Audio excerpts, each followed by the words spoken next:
Добрый день, юные коллеги-краеведы. Сегодня на нашей очередной встрече мы поговорим с вами о человеке удивительной судьбы. Человеке, который до последних дней жизни остался верным гражданином своей родины, верным выбранной когда-то в юности стезе. Перед тем, как начать знакомиться с его личностью, я хотел бы спросить, ребята, что мы понимаем под краеведением? Краеведение – это изучение истории, природы, населения родного края, своей улицы, города, дома и района. Краеведение – это изучение жизни и деятельности знаменитых людей, уроженцев своего края. Ребята, а кого из современных краеведов вы знаете? Самый известный краевед Александр Шенкевич. Игорь Ершов, он автор нескольких книг по истории города. Мы изучали в школе учебник оршеведения Виктора Жуковского. Александр Кузин, автор первой хронологии истории Орши.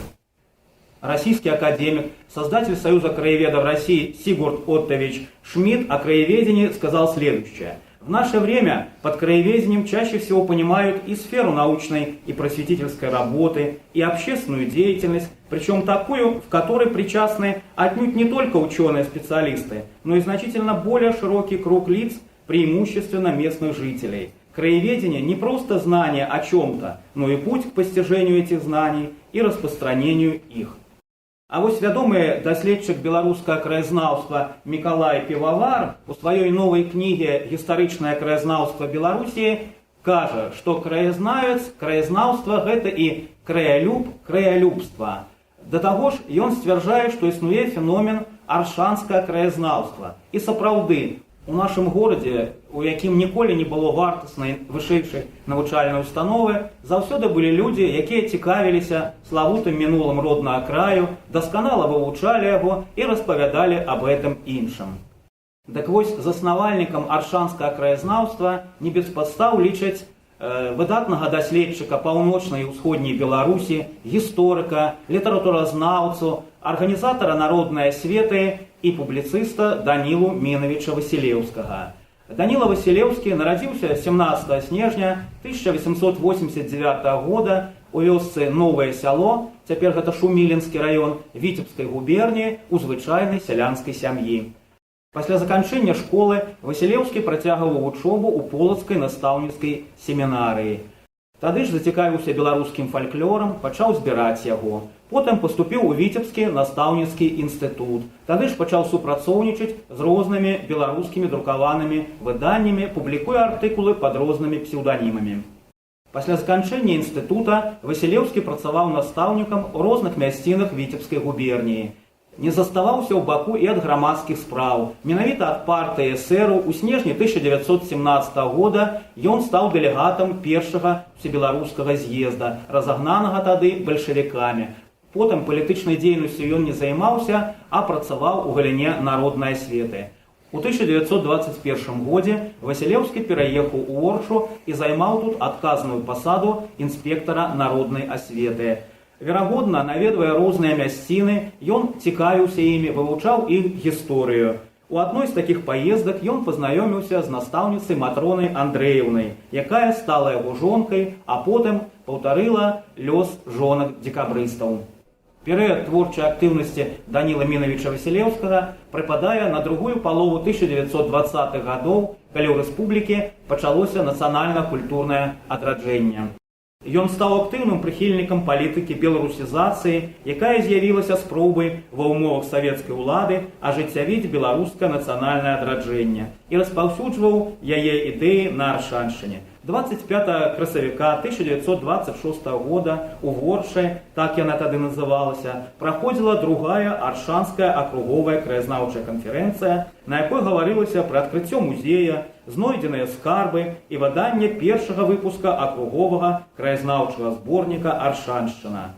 Рэдактарам і асноўным аўтарам зборніка стаў Даніла Васілеўскі. Першы выпуск убачыў свет у 1926 годзе.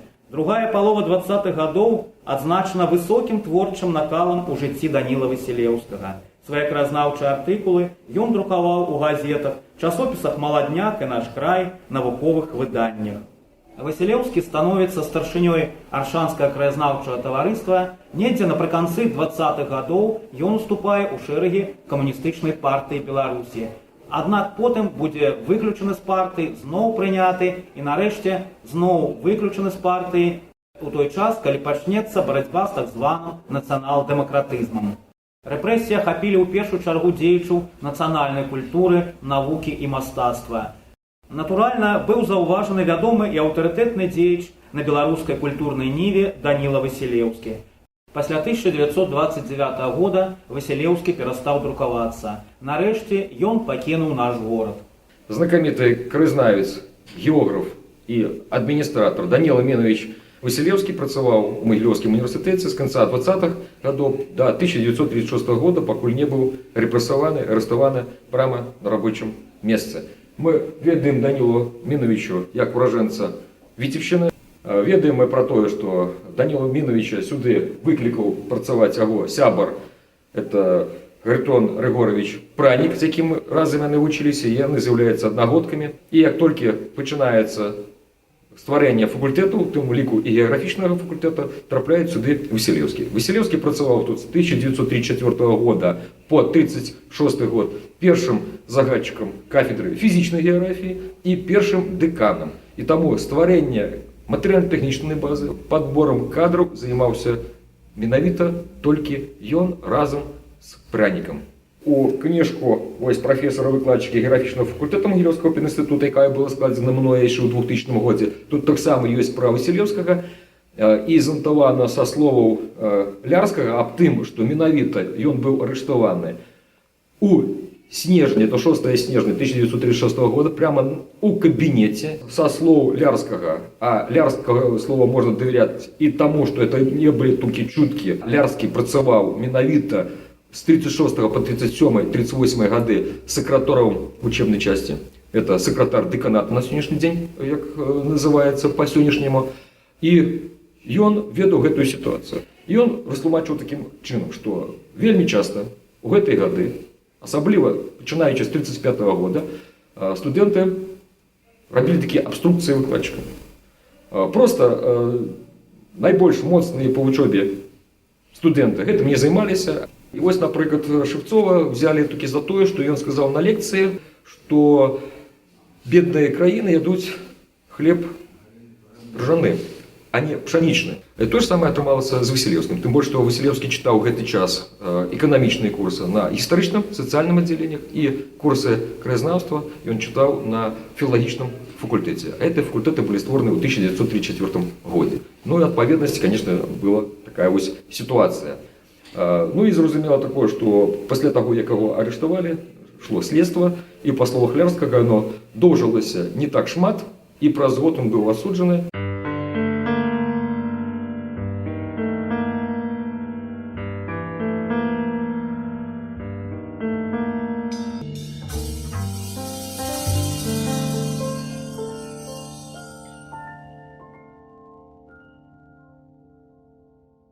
Даніл Аменович быў вельмі здольны кіраўнік, адміністратар, і ён асабіста разам з сваімі намеснікамі займаўся падборам кадраў.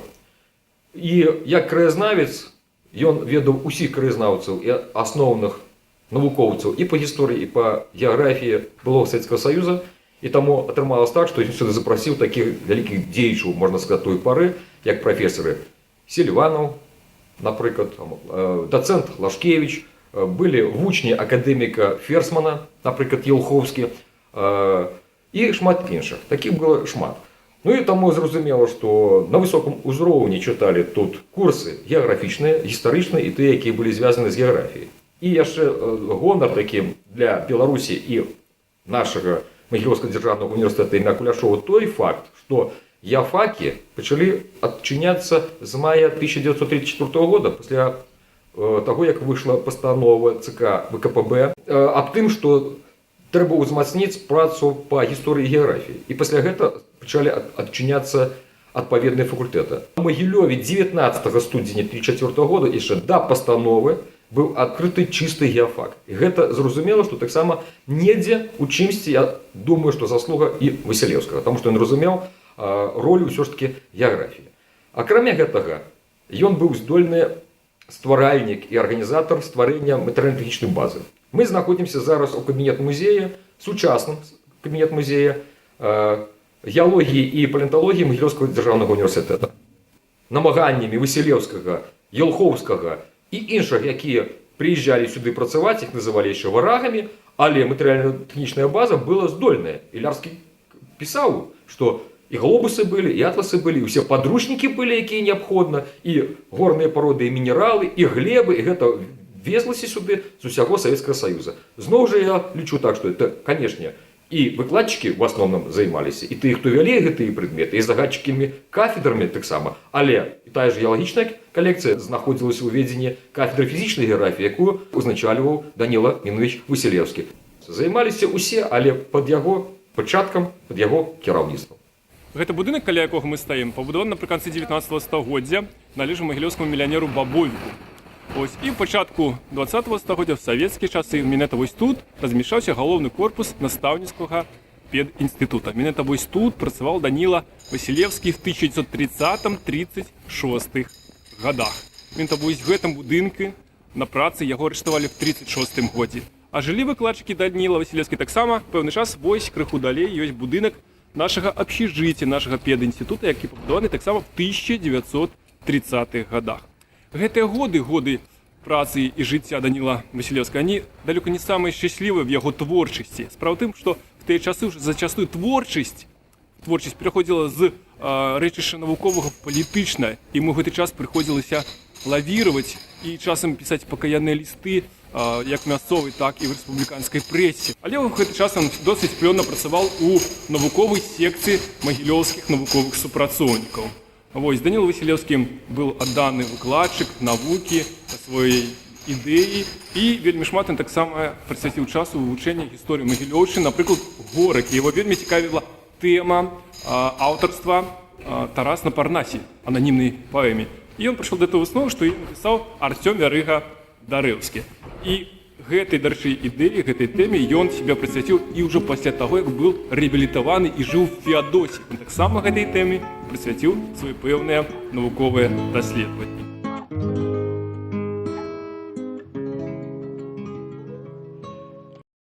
Пасля суда Васілеўскі, верагодна, до 1938 года знаходзіўся ў следчых ізалятарах Беларусі. Чаму?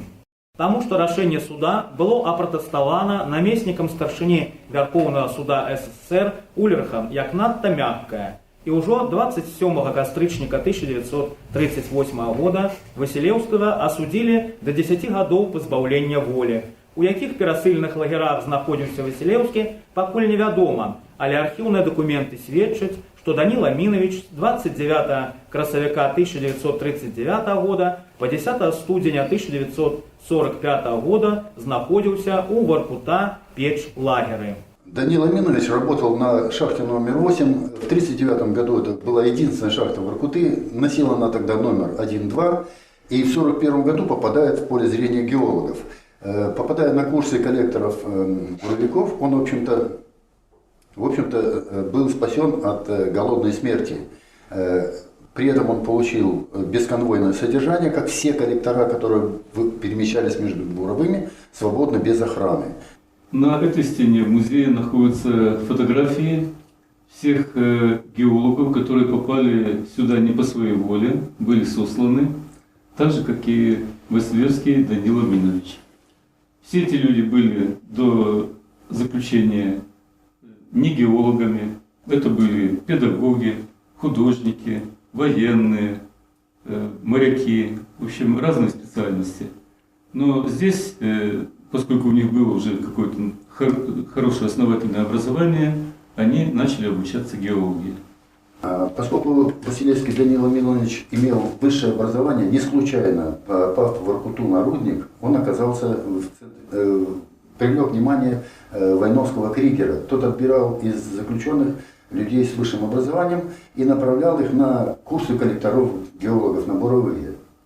Во время работы на буровой, значит, он получил богатейший опыт и был переведен на работу в кернохранилище как дисциплинированный, высокообразованный человек. По окончанию коллекторских курсов работал Людмилой Константиновной Смирновой снабжал ее кернами угольными, и вот керн угольный, и монолитами угольными, которые приносил из шахты, и на дальнейшее исследование и изучение углепетрографической лаборатории. Вот здесь карта Воркутинского бассейна и сопредельных территорий. Значит, вот здесь находился рудник, на котором работал уже освобожденный от заключения Данила Минович Василевский.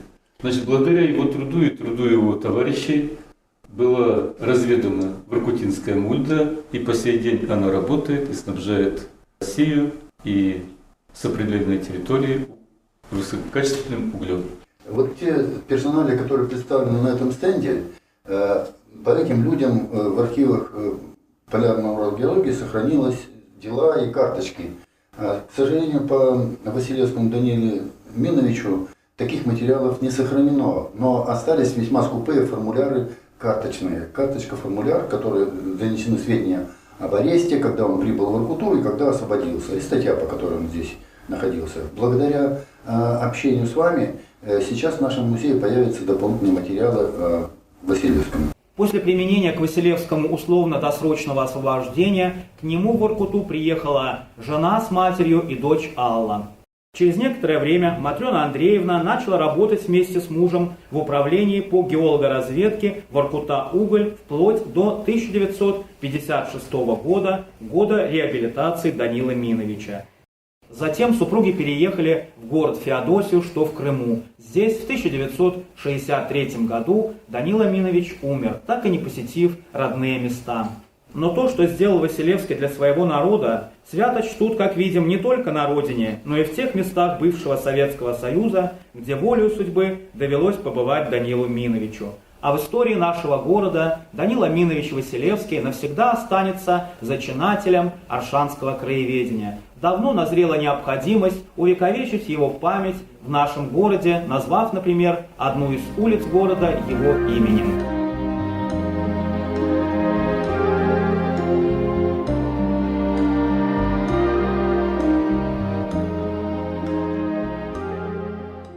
Я тоже белоруска.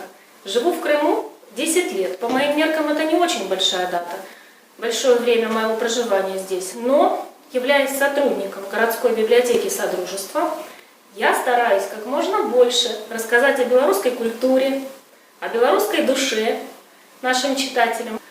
А тут, как подарок судьбы, несколько месяцев назад к нам в библиотеку приходит молодой краевед, интересный очень человек, Максим Горностай. Естественно, мы его пригласили к нам на собрание, и именно там он нам рассказал о Даниле Миновиче Василевском. Мы там о нем услышали впервые. Данила Василевский – белорус, краевед. А почему он нам интересен, именно феодосийцам, нашим жителям? Тем, что в свои последние годы жизни этот человек жил в Феодосии, умер в Феодосии. Прожил сложную очень жизнь. И самое интересное, как сказал Максим, он может быть похоронен на старом кладбище нашего города. Он с женой и дочерью в Феодосию приехал навестить друзей. Но здесь заболел и остался уже на несколько лет, пока был жив. Остался до конца своей жизни в Феодосии. Василевский являлся носителем, по-белорусски так говорят, полоцкого менталитету. Этот термин в свое время очень понравился белорусскому писателю Рылору Бородулину, и он даже использовал, посчитал, что правильно этот термин относится к Василевскому, очень хорошо раскрывает его характер, его род занятий, и отобразил этот термин в своем одноименном стихотворении. Звучит это так. «Есть полоцкий менталитет, ад Ефросинні, ад Скарини, от той обринутой адрыны, где сон шукал свой сонный след. Есть полоцкий менталитет». Вот так звучат эти строки. Здесь же, в библиотеке, в это же время я знакомлюсь еще с одним интересным краеведом, Денисом Первухиным. В начале 2000-х годов была составлена полная топографическая опись всего кладбища. Ее сделал наш уважаемый краевед Ростислав Степанович Лихотворин. Именно благодаря его работе мы смогли найти могилу Василевского, городское феодосийское кладбище. здесь обрели покой многие поколения феодосийцев. Это место можно назвать настоящим некрополем. Здесь есть старые часовни, старые склепы, древние захоронения. Общая его площадь около 8 гектар. За кладбищем присматривает Общественный попечительский совет «Храни и помни». Со мной связался Руслан Фейгин из города Ялты и попросил помочь ему найти могилу известного аршанского краеведа Данила Миновича Василевского. Оказалось, в городе Орше снимают документальный фильм об этом замечательном человеке и хотели бы найти его могилу. Я рассказал об этой информации своему товарищу Максиму Горностаю. 7 января на Рождество мы действительно отправились на поиски могилы. Долго искали, около 2,5 часов бродили по целому району, но в конечном итоге нам улыбнулась судьба, и мы нашли эту могилу. В дальнейшем планируем ее привести в надлежащий вид, подключатся и белорусы. Почему поддержали белорусы феодосийские восстановление могилы Василевского? Да потому что дело доброе, дело святое. Я держу в руках книгу, которая называется «Белорусы в Крыму». Выходит она в серии «История, культура и традиции народов Крыма». Здесь рассказывается о всех талантливых, интересных людях, писателях, поэтах, которые были в Крыму, приезжали в Крым, которые жили в Крыму.